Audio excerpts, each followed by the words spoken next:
Masarap siya, sobrang creamy. Hello.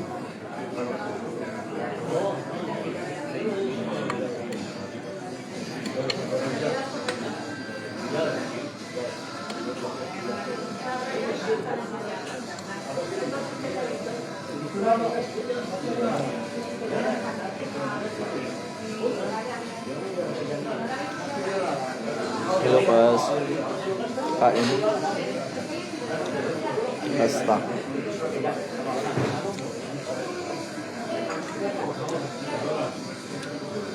Ay, nasa bakasyon sila ngayon. Nasa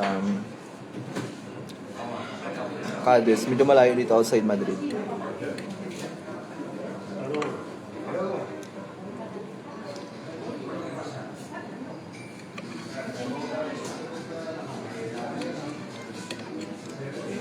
Kain tayo guys, lunch.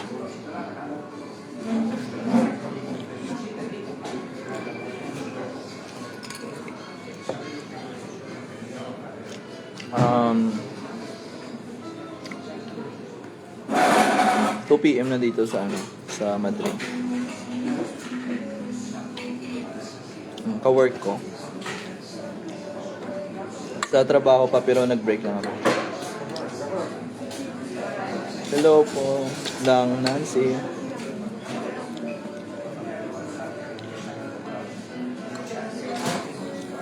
Hello Marie, Fredeline. Kamusta?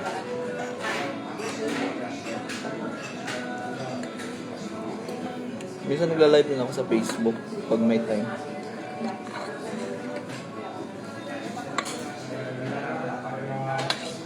Pero pag busy hindi na ako. Ay, thank you pa Salong Mandira.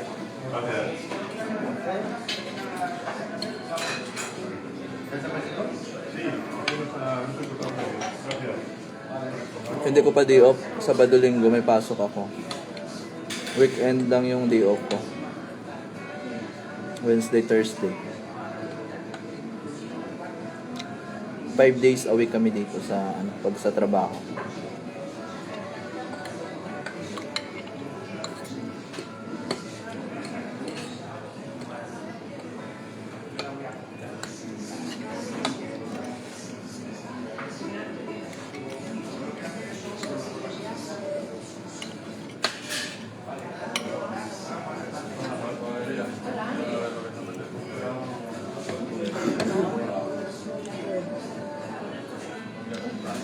Thank you 1 million viewers.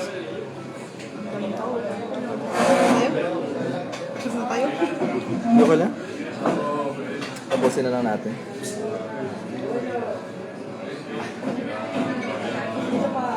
Hindi naman tayo halata, nasa work. Ano tayo eh. Discuss. Saan kayo sa Ilocos? Malayo kayo sa may Narbacana? Malayo. Pangasinan. Pangasinan ba? Rosales. Pero nagbabas kayo di ba pa uwi doon? From Manila? Depende pag saklan. Pag Ayo, kasi pwede doon mag-club. isang araw. Isang oras lang yung pag-gas. Ito yung highway, may express. Sa amin medyo malayo pag barko kami kasi nasa 24 hours yung biyahe. Pero pag aeroplano from Manila, siguro mga 1 hours lang. Okay? Malapit. Malapit lang. Pero mas enjoy kasi doon pag umuwi ka yung magbarko ka kasi nga. Ay, hindi ko mahilig yung mga barko. Hindi ka sumakasakay. Abe, Bash lang. Hello, Yang Nita.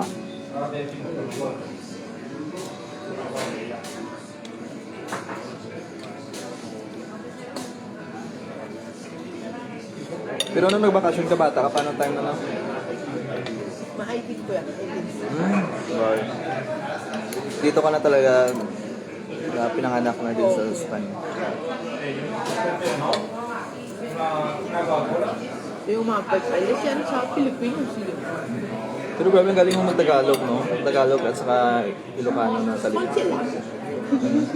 Si Andrea may pagkaslang yung Tagalog niya eh.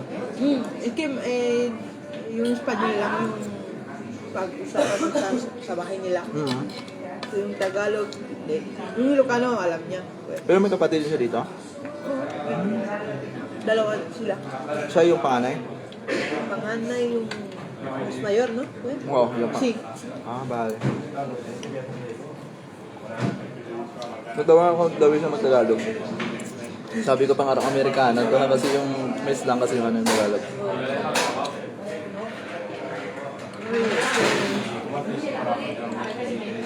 Sinasabi siya sa akin, turuan mo ko pag hindi ko alam yung, konti lang yung alam ko, pero Ang Tagalog. Sa amin ko sa Pilipinas ka, mabilis ka matuto ng ibang lingwahe. Like mga Bisaya, kasi parang normal na lang siya na salita talaga. pero konti ko Pero mas convenient ako sa English pag magsalita. Pero minsan kasi bihira lang dito nagsasalita ng Nung bumili ako one time ng yun, casing ba yun ng cellphone. Hindi siya marunong talaga English. Pero pag mag-half Spanish ka, nakaintindihan niya naman. Hindi yung mga iba ng Espanyol dito, Oo. hindi marunong mag-English. Konti lang yung basic. Oo. Pero mas maganda sa'yo kasi all around ka dito. Halimbawa, pag mga English sila marunong, di ba yung mga kamarero dito na iba? Hindi marunong mag-English kasi nga Kaya tatawagin nila ako, Oo. kuya. Ikaw yung mag-entertain. Magdala ka ng English para hindi ko mahirapan dito. Porque mga